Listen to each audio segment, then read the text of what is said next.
Hi guys, welcome back to the channel and welcome to another episode of Food Exposed. Food Exposed is a series of episodes where we're looking at foods that are currently available to us in the supermarkets. We're looking at ingredients, labels, loopholes. All of that is in the name for us to understand better what we're currently buying and what we're putting in our bodies. So in today's video, guys, I'm going to be talking about humble tuna. A lot of you scream, no, not a tuna. Yes, I'm afraid so.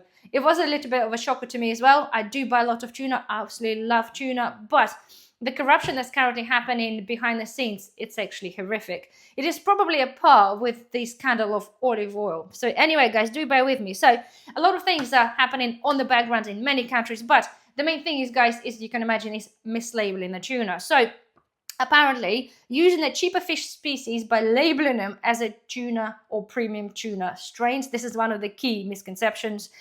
Blending the tuna, so mixing the lower quality of fish, not necessarily even the tuna with the tuna, misrepresenting how the tuna was caught, because in some instances, some people do pay a premium for, dolphin friendly, that kind of thing. But of course, this is not always the truth. So another one is using ambiguous sustainability labels. So wild caught or MSC certified.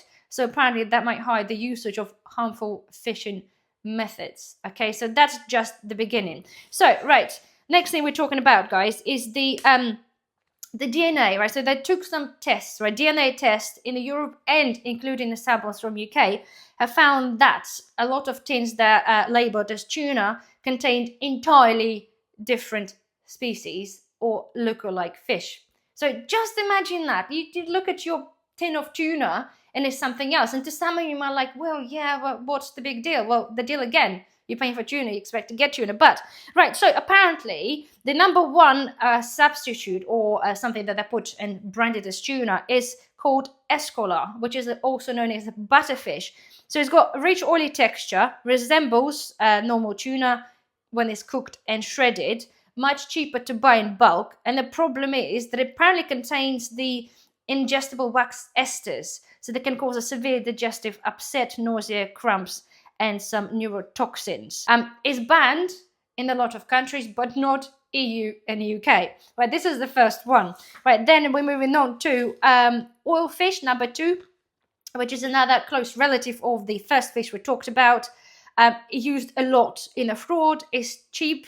It's firm, really firm as the flesh goes. It's slightly bit whiter in color, but at the same time, it does have a similar issues with the upset in digestive system. And then, of course, in the really kind of small scenarios, apparently they're found to have a mackerel, okay, bonito is another fish, and tilapia, right? So all of that been found mixed with the tuna in certain areas. So this is absolutely horrendous. So again, the reason they're using obviously is the cost, because those fishes cost far, far cheaper. They look very similar, especially after they been dealt and cooked and shredded. And obviously, apparently, got a weak traceability, because the process it takes for the fish when it's been caught and then it goes to get processed somewhere else in a different country, which has happened, apparently it's very easy to lose the trace. So you can see where I'm going with this. It's very, very similar, like I said, to the olive oil scandal when they mixed oils, mixed everything else. Right, so the one thing for us to look out for, right, is the mentioning of the species of tuna on the tins. So apparently, okay, when they do or package tuna, it should say tuna in a bracket. It should tell you what species of a tuna. Normally it's a skipperjack is the majority, but there's other like a yellowfin, which you really wouldn't find probably in the tin, but it should actually mention what species they are. Anyway, things suspicious to be suspicious about. Apparently there are tins there apparently that they say there's called fish protein or fish flakes or fish meat without even using what species or at all a tuna in fact. But as we know, guys, when it comes to deception, people accustomed to specific shapes, tins, if you know what I mean. So like a tuna tin, it's kind of, if you know what I mean. If it's packaged that and it shows you a picture of fish tuna, then you kind of expect it to be tuna.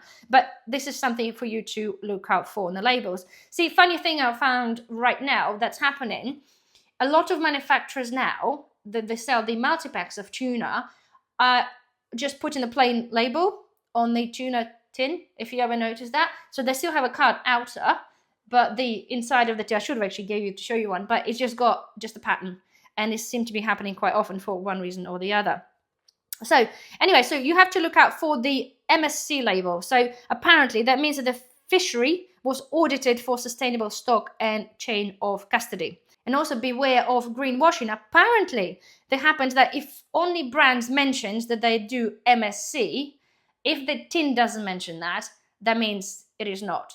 Again, all those little loopholes that you would assume if you buy a specific brand, you assume that all of the tins or all of their varieties will be the same. Well, apparently this is not. So another thing, right, the country of origin. So UK and EU laws allow, but do not force process to list catch area or processing country. Like I said to you, like with olive oil, it seems to be they can catch it anywhere and it gets processed somewhere else. So you can imagine when a food goes through so many hands, you can see why this is so easy to fraud the tuna. So anyway, so the more info is given, so if you look at a caught in Indian Ocean, processed in Spain, the better.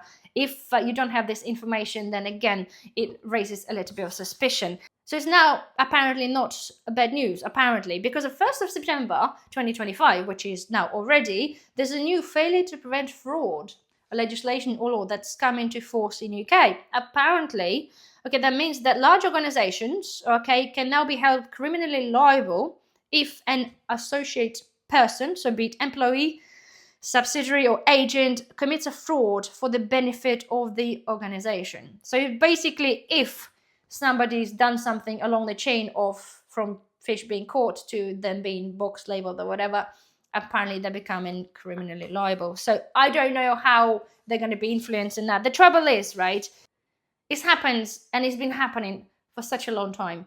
And it's horrendous that it's taking that long for them to bring in those legislations trying to catch companies. But trouble is, okay, as we said, because it goes through so many hands in multiple countries, it is very difficult to detect. But the point is, as I understand, because they mix the tuna, okay, mix in the tins, certain species, like we mentioned, apparently very difficult, even for experts, even for DNA, to distinguish the difference. And because they can't audit every single tin, and it's done in batches, like you know with anything that gets contaminated or gets adulterated, is done in batches. And those companies, whoever tests them, whoever testing for DNA and everything else, they're not going to test every tin. They're not going to test every batch. They maybe do this once a year, I don't know. And a lot of times with a lot of companies, we know it all gets brushed under the carpet. So to me, legislation there, so somebody might find be liable, okay, they get a fine. But again, we talked about fines before. What it is fine of, say, £50,000, for example, for fraudulently putting